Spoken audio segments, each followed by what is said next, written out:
एक तरफ जहां ऋषित और रिद्धिमा ने निशांत के साथ किसी परफेक्ट फैमिली की तरह दिन बिताया था, वहीं दूसरी तरफ सोनिया के दिन बहुत बुरे गुजर रहे थे। सोनिया ने तो सोचा था कि ऋषित को गोली लगी थी, तो ऋषित का ख्याल रखने के बहाने से वो फिर से ऋषित के करीब जा सकेगी।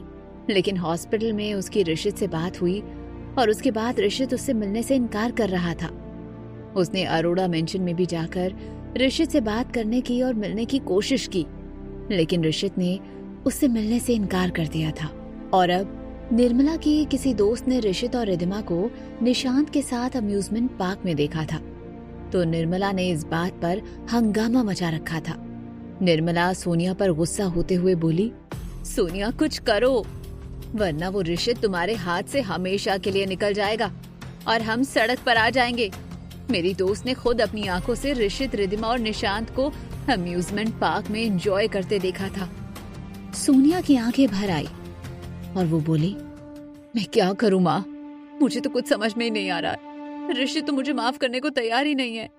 वैसे तो निर्मला कभी भी देवयानी और सूरज की मदद लेने के फेवर में नहीं थी, और पिछली बार सूरज और देवयानी का आइडिया मानकर सोनिया ने रिद्धिमा और मिहिर की बदनामी करने की कोशिश की थी, और फिर ऋषित की माँ की बरसी पर पूजा भी रखी। लेकिन दोनों बार उनका प्लान फेल हुआ और ऋषित सोनिया से और ज्यादा दूर हो गया। तो निर्मला देवयानी और सूरज के साथ अब कोई भी प्लान नहीं बनाना चाहती थी। लेकिन आज निर्मला को एहसास हो रहा था कि बाजी उनके हाथ से फिसलती जा रही थी, और शायद अब सूरज और देवयानी ही उसकी मदद कर सकते थे।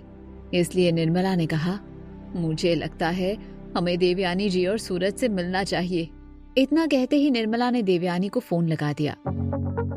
उस दिन दोपहर को एक बड़े होटल के प्राइवेट सेक्शन में देवयानी, सूरज, निर्मला और सोनिया चारों बैठकर बातें कर रहे थे। तभी निर्मला ने परेशान होते हुए कहा, कुछ तो करना होगा, वरना मैं और सोनिया तो कहीं के नहीं रहेंगे। ना हमारे पास घर रहेगा और ना ही पैसे। सूरज ने एटीट्यूड के साथ कहा, देखो मैंने कहा ना, मैं पता करने की कोशिश कर रहा हूँ कि ऋषित पर जानलेवा हमला किसने करवाया था, क्योंकि उसने ऋषित अरोड़ा पर हमला करवाया मतलब वो इंसान जो कोई भी है वो बहुत पावरफुल है। तो अगर वो आदमी हमारे साथ मिल जाए तो हम वो सब पा सकते हैं जो हमें चाहिए। जिस पर सोनिया गुस्से से बोली, ओ स्टॉप इट, तुम समझ नहीं रहे हो। मैं ऋषित को पाना चाहती हूँ, उसे मारना नहीं चाहती। कुछ सोचते हुए सूरज बोला, हमें भी बस दौलत से ही मतलब है सोनिया, और मैं भी ऋषित की जान नहीं लेना चाहता। खैर, अगर तुम ऋषित को पाना चाहती हो तो तुम्हें रिद्धिमा और ऋषित को अलग करना होगा, और निशांत उन दोनों को जोड़ने वाली कड़ी है, और जब तक निशांत है वो दोनों किसी न किसी बहाने पास आते रहेंगे। लेकिन अगर निशांत नहीं रहेगा तो रिद्धिमा और ऋषित खुद ब खुद अलग रास्ते पर चल पड़ेंगे। सूरज की बात का मतलब समझते हुए निर्मला और सोनिया डर से एक दूसरे की तरफ देखने लगे। सोनिया ने डरते हुए पूछा, तुम ये कह रहे हो कि हमें निशांत को मार डालना चाहिए? सोनिया इस सोच से ही कांप रही थी। हाँ, सोनिया एक स्वार्थी लड़की थी और उसके लिए पैसा और दौलत जरूरी था, और इसीलिए वो ऋषित के साथ थी। लेकिन उसने कभी किसी की जान लेने की नहीं सोची थी। जिस पर सूरज ने कहा, हाँ बिल्कुल, अब यही एक रास्ता बचा है सोनिया। अगर तुम्हें ऋषित को वापस पाना है तो यही एक रास्ता है। तुम सोच लो कि तुम्हें क्या करना है। सोनिया कुछ पल सोच में पड़ गई। अगर रिद्धिमा और ऋषित एक हो गए तो जैसे उसकी माँ ने कहा कि वो लोग सच में सड़क पर आ जाएंगे, तो इसीलिए उसे ये करना ही होगा। यही सोचते हुए सोनिया आखिरकार बोली, ठीक है, लेकिन ये कैसे कर सकते हैं? सूरज ने धीमे से मुस्कुराते हुए सोनिया को पूरा प्लान समझाया और फिर कहा, तुम्हें पूरा प्लान समझ आ गया ना सोनिया? और सब यही सोचेंगे कि निशांत की जान एलर्जी की वजह से गई है। सोनिया ने धीरे से सर हिलाया। सोनिया और निर्मला इस प्लान के लिए तैयार हो गए और वहां से चले गए। देवयानी ने सोचते हुए कहा, क्या लगता है कि ये लड़की कर लेगी? अगर पकड़ी गई तो? अब तक ये सोनिया एक भी प्लान ठीक से नहीं कर पाई है। सूरज ने धीरे से मुस्कुराते हुए कहा, मुझे लगता है कि सोनिया ये कर लेगी, और अगर वो बाद में पकड़ी भी गई तो भी हमें क्या? हमारा निशांत को अपने रास्ते से हटाने का काम तो अपने आप हो जाएगा। ये सुनकर देवयानी भी मुस्कुराई। अगले दिन सुबह रिधिमा जल्दी उठकर निशांत को स्कूल के लिए तैयार कर रही थी। जनरली अरोड़ा मेंशन में सब लोग अपने हिसाब से उठते थे, पर अरुण हमेशा इस वक्त वॉक के लिए गया हुआ होता था और ऋषित अपने प्राइवेट जिम में एक्सरसाइज कर रहा होता था। देवयानी देर से उठती थी और सूरज तो कई बार रात भर पार्टी करता था, तो उसका तो कोई समय नहीं होता था। इसलिए रिधिमा और सर्वेंट्स ही आसपास थे। रिधिमा ने निशांत का टिफिन पैक कर दिया। रिधिमा ने आज निशांत के फेवरेट आलू के पराठे बनाए थे। जनरली रिधिमा निशांत को लेकर कोई रिस्क नहीं लेती थी और खुद ही उसके लिए खाना बनाती थी। निशांत डाइनिंग टेबल पर बैठे हुए झपकी ले रहा था। तभी रिधिमा ने निशांत को उठाते हुए कहा, निश चलो उठो, ऐसे नहीं करते, मैंने आज टिफिन में आपके लिए कुछ स्पेशल दिया है। रिधिमा ने ये कहते हुए टिफिन निशांत के स्कूल बैग में रख दी। तभी रिधिमा को याद आया कि उसमें पानी की बोतल नहीं दी, तो रिधिमा किचन की तरफ गई तो निशांत भी उसके पीछे चला गया। सूरज ने चुपके से ये देख लिया और रिधिमा के किचन में जाते ही सूरज ने सोनिया को फोन किया। सोनिया फौरन अंदर आई। ऋषित के साथ उसका रिश्ता देखकर किसी भी गार्ड ने उसे नहीं रोका। किचन में निशांत चिड़चिड़ करने लगा तो रिधिमा उसे समझाते हुए बोली, ऐसे नहीं करते बेबी, स्कूल तो जाना पड़ेगा ना। अच्छा चलो हम एक काम करते हैं, स्कूल से आने के बाद मैं बेबी को चॉकलेट दूंगी। चॉकलेट सुनकर निशांत का मूड जरा ठीक हो गया। इसी बीच सोनिया ने डाइनिंग रूम में आकर निशांत के बैग से रिधिमा के रखा हुआ टिफिन निकाला और उसका लाया हुआ टिफिन स्कूल बैग में रख दिया। फिर वो ऋषित को मिलने के बहाने से जिम में चली गई।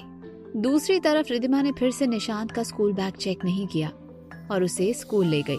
जिम में ऋषित सोनिया को देख हैरान होकर बोला, सोनिया तुम यहाँ इतनी सुबह सुबह कैसे आ गई?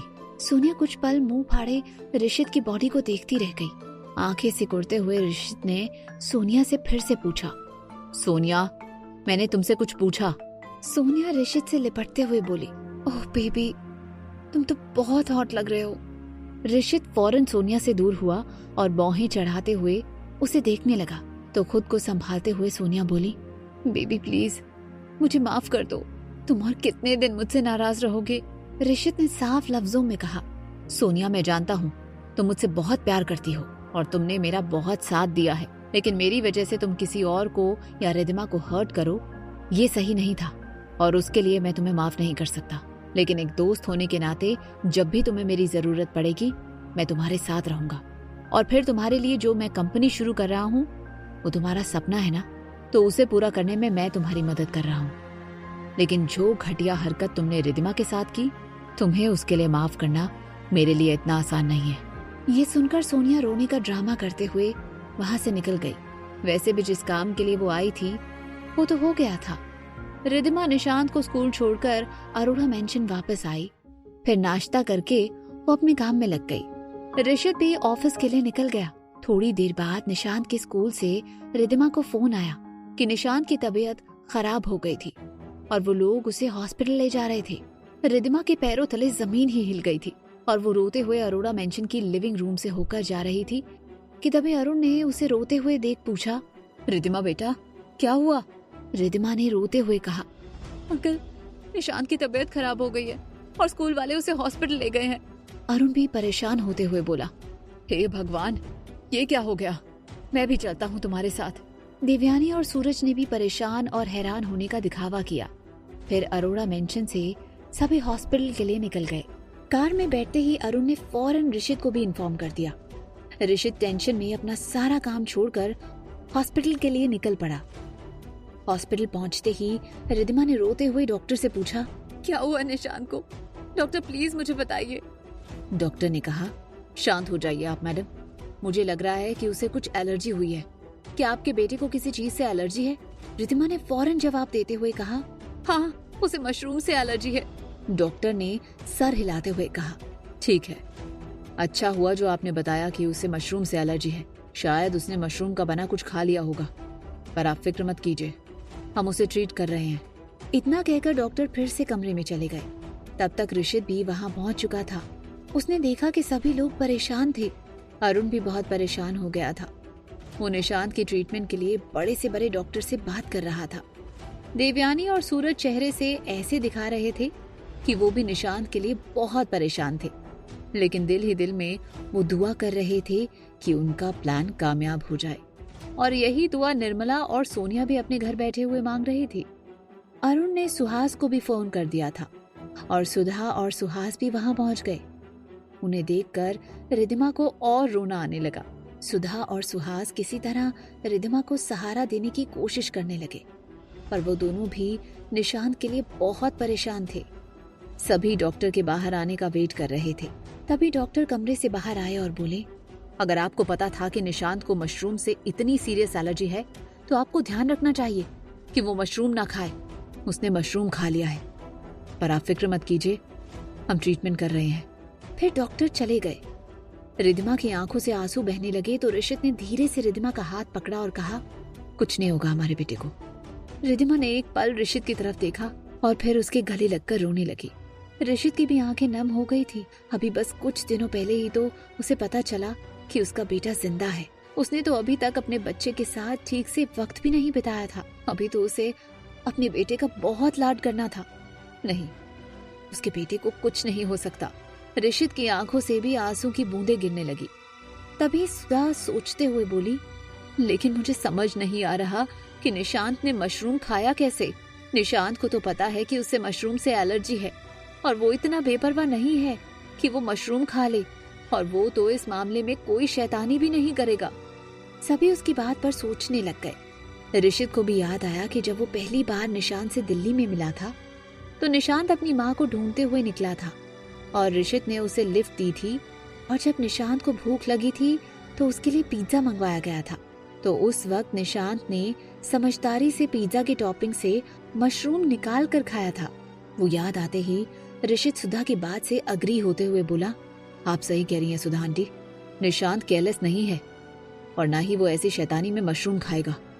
अब रिद्धिमा भी थोड़ी संभल गई थी और वो सोचते हुए बोली, लेकिन मैंने तो उसे स्कूल के जाने के लिए आलू पराठे दिए थे।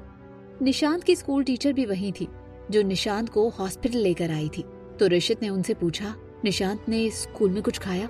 जिस पर टीचर ने जवाब देते हुए कहा, जहाँ तक मुझे पता है उसने टिफिन से ही खाया और उसके कुछ देर बाद ही उसे तकलीफ होने लगी और मैं फौरन उसे यहाँ लेकर आई। ऋषित ने कंफ्यूज होकर रिद्धिमा से पूछा, तुमने क्या दिया था टिफिन में? रिद्धिमा फौरन बोली, बोल तो रही हूँ कि मैंने उसे आलू पराठे दिए थे और उसे ये बहुत पसंद भी है। इतना कहकर रिद्धिमा ने फौरन निशांत की बैग टीचर के हाथ से ली और बैग में टिफिन ढूंढने लगी। टिफिन देखकर रिद्धिमा हैरानी से बोली, ये तो निश का टिफिन बॉक्स ही नहीं है। रिद्धिमा ने टिफिन खोलकर देखा तो उसमें मोमोज थे। रिद्धिमा ने टीचर की तरफ देखते हुए पूछा, ये तो मैंने नहीं दिया और ये टिफिन किसका है? टीचर उस टिफिन बॉक्स को चेक करते हुए बोली, जनरली हम बच्चों को टिफिन बॉक्स पर उनका नाम का स्टिकर लगाने को कहते हैं, लेकिन इस बॉक्स पर कोई स्टिकर नहीं है। रिद्धिमा ने फौरन एक मोमो टेस्ट किया और कहा, इसमें मशरूम स्टफ किया हुआ है। इसका मतलब साफ था कि निशांत को यही मोमोज खाकर एलर्जी हो गई थी। तो ऋषित ने टीचर की तरफ घूरते हुए पूछा, ये टिफिन किसका है? टीचर भी अब कंफ्यूज हो गई थी और उसने कहा, शायद निशांत ने अपने किसी दोस्त के साथ टिफिन एक्सचेंज कर लिया हो, मैं पता करके बताती हूँ। रिद्धिमा परेशान होते हुए बोली, लेकिन निश को आलू पराठे बहुत पसंद है और उसे मोमोज बिल्कुल भी पसंद नहीं है, फिर वो क्यों किसी दोस्त के साथ टिफिन एक्सचेंज करेगा? ये सुनकर सभी परेशान हो गए। क्या सोनिया की चाल कामयाब हो जाएगी या फिर होगा उसका पर्दाफाश? जानने के लिए सुनते रहिए क्यों दर्द है इतना इश्क में, सिर्फ पॉकेट FM पर।